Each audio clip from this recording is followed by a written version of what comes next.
Baik, selamat siang. Bertemu kembali dengan Joko Bayu Channel Timor Kupang. Pada pagi yang indah ini, bersyukur saya bisa ketemu dengan seorang sejarawan, ya, yaitu Bapak Kentut. Saya akan berbicara lebih jauh tentang sejarah Desa Tegalmati, kemudian estafet kepemimpinan Desa Tegalmati mulai dari tahun 45 sampai sekarang, dan yang terakhir nanti episode 3 saya akan wawancara dengan Mas Kentut tentang adat budaya di Desa Tegalmati. Baik, selamat pagi Mas Kentut. Ya, selamat pagi. Bagaimana Mas Kentut? Sehat-sehat? Ya. Alhamdulillah. Begini Mas Kentut, nama aslinya panjenengan siapa? Saya nama aslinya Kentut Susanto. Oh, nama aslinya Kentut Susanto, ya. Kentut itu Jawanya gemuk. Gemuk Iya, ya. gemuk. Oh, begitu. Kentut itu. Ya. Panjenengan putra dari Saya dari Bapak Minta Sudiarjo, Ibu, Nya Sujina. kemudian Mbah Kakung, Mbah Putri. Saya itu Agak keras. Mbah saya itu Pak Tioso Diarjo. Pak Tioso Diarjo. Dulu rumahnya di Ya, di paling sini. timur sini ya, Ya. sejak dulu ya. Sekarang masih ada rumahnya Mbah Tioso Kakung dengan Mbah Tioso Putri ya Mas Kentut ya. Ya, itu masih peninggalan tapi sudah dibuka. Oh, begitu. Saudaranya berapa orang Mas Kentut? Saya hanya Dua. yang masih hidup dua. Oh ya, Yang satunya tiga. itu Mas Bapak juga. Ya. Baik Mas Kentut, jadi saya terima kasih sudah menerima saya sebagai dijadikan sebagai narasumber, khususnya untuk kita berbicara lebih jauh tentang sejarah berdirinya Desa Tegalmati. Nah, tentu Mas Kentut sebagai pernah ya kuliah di UNS jurusan sastra, Ya. dan juga mengetahui adat istiadat budaya Jawa khususnya Mas ya. Ya. Itu mungkin Mas Kentut bisa menceritakan sejak sejarah berdirinya itu sejak kapan Mas? Oh ya, begini. Jadi untuk bicara tentang Tegalmati ini, saya hanya merupakan cerita, jadi cerita dari Mbah Buyut saya yang tidak tertulis. Dan diturunkan temurun-temurun sampai saya itu saya rangkum dan saya ingat-ingat sampai sekarang. Nah, itu dulu begini Mas. Jadi ini bukan sejarah loh. Jadi kalau dikatakan fakta sejarah kan harus ada fakta-faktanya secara tertulis. Juga ada saksinya. Jadi ini suatu cerita rakyat gitu saja dikatakan begitu, atau legenda. Jadi untuk mengenal Tegalmati atau kapan berdirinya Desa Tegalmati ini, mohon akan lepas dari kepemerintahan suatu negara. Ini kan bagian desa ya. Jadi di sini dulu itu ada negara Kartosuro.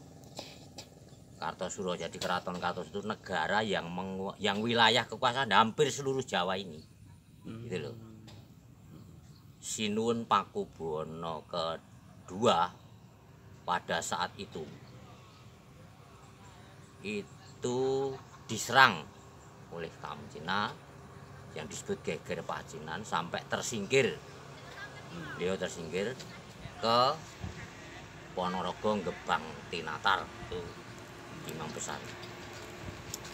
Nah, setelah beberapa waktu Kartosuro itu bisa direbut kembali atas bantuan juga dari para santri di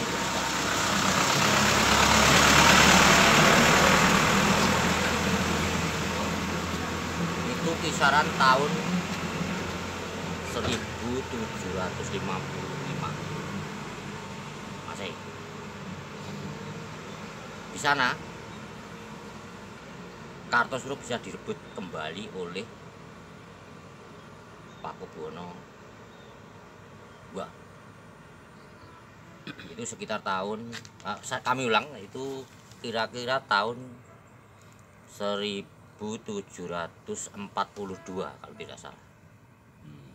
Jadi perebutan kekuasaan dari perebutan kembali negara Kartosuro ya, itu oleh Pakubuwono II dari tangan Cina. Itu sekitar tahun 1755 Masehi. Nah, dari sana setelah terebut kembali, tidak lama kemudian Pakubuwono II yang bertahta di Karaton Kartosuro itu didesak oleh Mayor Hogendrup untuk memindahkan keraton. Itu Mayor Hogendrup itu Belanda. Itu Belanda ya, Mayor Hogendrup. Ya. Itu didesak, terpaksa Pakubuwono II yang dalam keadaan yang sangat memprihatinkan, sedikit terpaksa harus pindah, sehingga pada tahun 1742 itu kurang lebih Keraton Kartosuro jadi pindah ke Solo. Nah, kemudian Solo menjadi negara Surakarta. Jadi keraton dari Kartosuro pindah ke Solo, Surakarta di Ningrat. Nah, kemudian saat itu ada pengikut, itu sebenarnya dia tidak, seorang pengikut ini sebenarnya dia tidak ikut menggempur Kartosuro karena dia itu bangsa Cina, itu ketakutan. Lalu dia itu lari, ikut lari dari Kartosuro, lari ke timur terus melewati menyeberang Bengawan Solo sampai di tempat ini.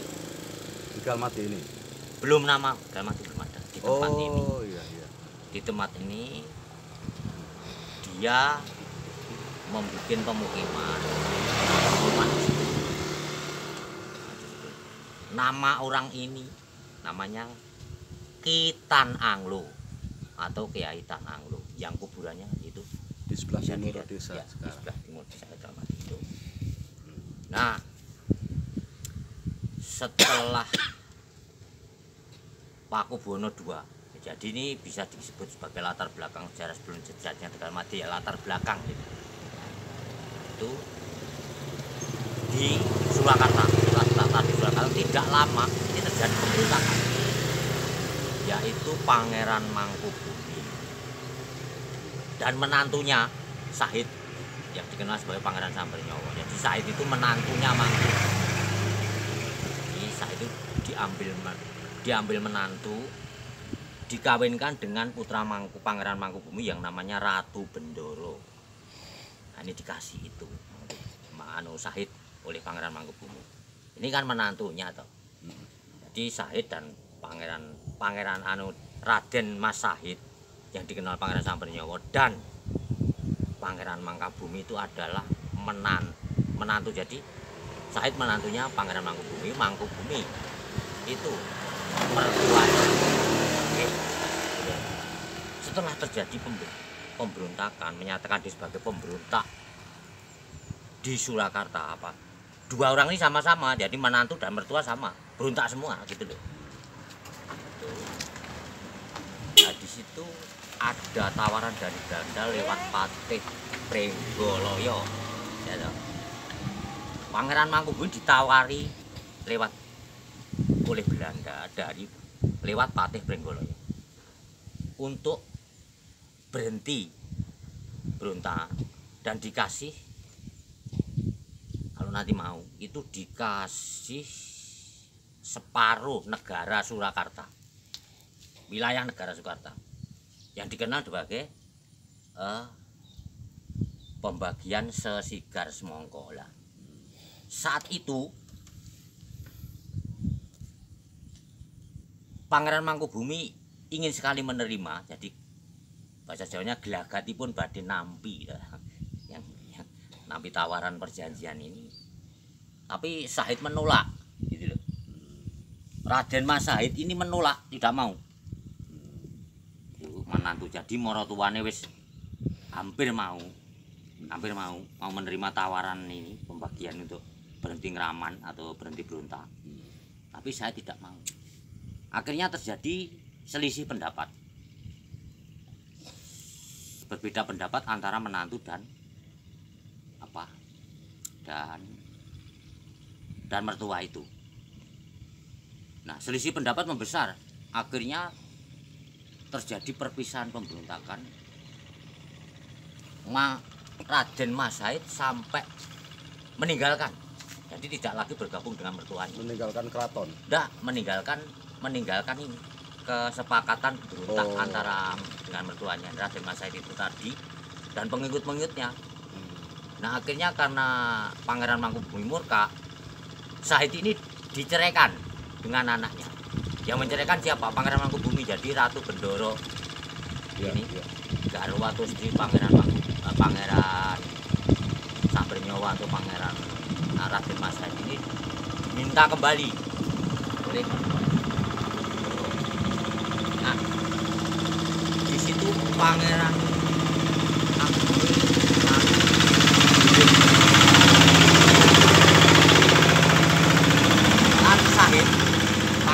Mas Said ini tadi dengan pengikut-pengikutnya juga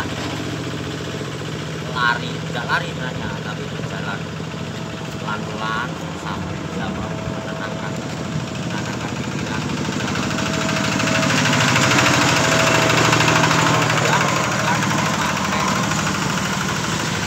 Pakaian prajurit yang biasa seperti kaum santri, rakyat biasa nyamar begitu, melewati menyeberang kali Sungai Bengawan Solo itu ke timur, berhenti sedikit di situ. Itu ada desa Jati Teken. Jadi sesudah lewat dari menyeberangi sungai itu dia mendapat tongkat kayu jati kecil. Lalu karena yang biasa dia mengatakan bahwa di sini besok akan ada tempat yang namanya Jati Teken. Itu sudah timur Bengawan Solo. Bukan yang di Wonosewu? Tidak. Terus ke timur lagi, agak sirong ke timur.